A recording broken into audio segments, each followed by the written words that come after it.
Hi, I'm Representative Alana Rubel, the House Democratic leader here at the State House, and this is the Democratic Debrief, filling you in on what has been happening in your government this week.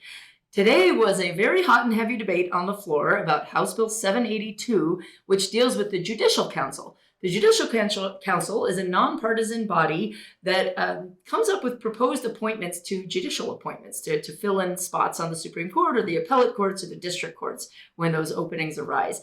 We've had a terrific system in place since 1967. For 55 years, we have had a model, non-political, nonpartisan system that has made our courts work wonderfully. But now they want to change all that, and they want to overhaul it completely and turn the system into one that is almost entirely controlled by the governor. Now, this bill, the first we saw of it was less than 48 hours ago. They have suspended every rule to jam this bill through at lightning speed. Now, and we're, by the way, many weeks past the last deadline for introducing new bills. So at a very basic level, I'm thinking we have a great system that's worked for 55 years. Why turn it upside down in this super greased lightning fashion where we're jamming a bill through before anybody's had time to hear it or testify on it? So that's a basic concern, but we're really concerned would dramatically undermine the independence of the judiciary and its function as a check on the power of the other branches of government. So I hope you will write to the members of the Senate Judiciary Committee and ask them to hold House Bill 782 in committee. It's made it through the House now, but we can still stop it in the Senate. Other things that happened this week, the House unfortunately passed on near straight party lines Senate Bill 1309, which is the Texas-style abortion bill that would allow any member of a woman's family to bring a lawsuit with a minimum damage of $20,000 each, no limit on the number of family members, on account of an abortion a woman has had any time in the past 4 years. It essentially incentivizes a woman's family to become informants against her should she have had an abortion. This has now passed the House and the Senate. I hope you will write and or call the governor and ask him to veto it. That is the last stage in the process. So please call 208-334-2100 or email governor@gov.idaho.gov and ask for him to veto Senate Bill 1309. Gonna sprinkle in some good news. Representative Toon and Senator Ward Engelking's bill incentivizing teachers to go into underserved and rural areas has passed the House and the Senate and hopefully will be signed shortly into law.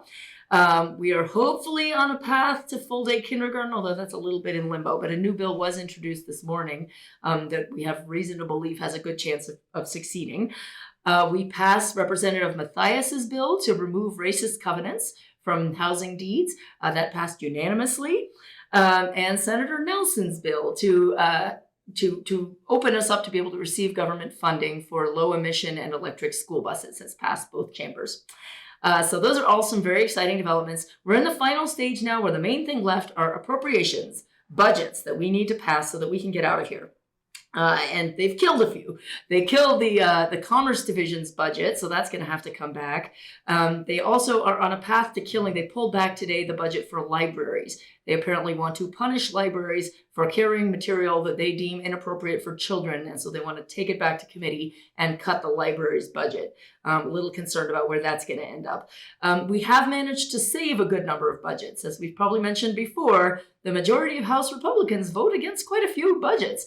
And those budgets can only be salvaged by every Democrat riding to the rescue. Today, we were able to save the budget for the Commission on the Arts. We were happy to be able to do that. And I think there are a few other. We'll give you a full report at the end, all the budgets we were able to save. But those are the highlights and lowlights of what's happening this week. We will give you what I hope will be a final update on the session next week. Hello, good afternoon. This is Senator Michelle Stennett. I'm the Democratic leader in the Idaho State Senate, and we are winding down in the legislative session. Probably have one more week to go. We are finishing up our appropriation bills, which is what we are constitutionally required to do, is to make sure we balance the budget according to our Constitution. And we have several policy pieces on the calendar as well, which we will try to get through before we adjourn sine die, hopefully sine die this year. And I'm pleased to say that my caregiver bill that I was a sponsor for passed both House and Senate and is in front of the governor. It is a way for essential caregivers to be able to be allowed visitation rights in all medical facilities for a patient or resident. There's been a haphazard kind of rolling out post-COVID about how people can have those that are their caregivers accompany them to help better their health. And so this is a way for them to be have visitation rights. Also, we have a naturopathic bill I was a co-sponsor on, and that allows voluntarily for licensed doctors to take on naturopathic procedures, and it creates and has a registry. It has taken us a long time, many years, to come into consensus by all of the medical association and naturopaths, and so we're pleased that we came to this consensus bill, and it's passed both out of the House and Senate and on the way to the governor. On a more somber note, we just passed off of the Senate floor a lethal injection slash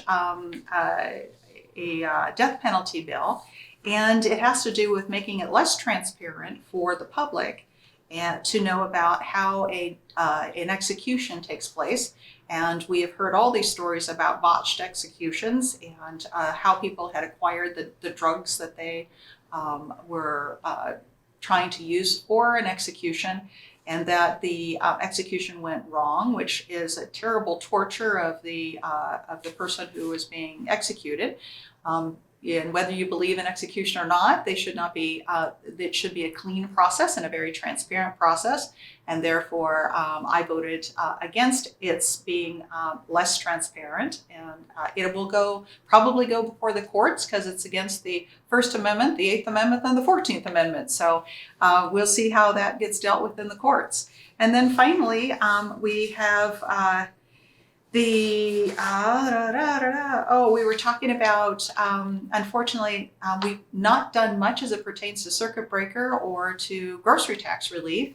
There is a bill in front of us that only increases the grocery tax refund by $20 in the next couple of years, which is nothing meaningful for all of us who know how expensive groceries are getting. And the circuit breaker, which is those that give some relief to like our fixed income people, our seniors, our veterans, people with disabilities.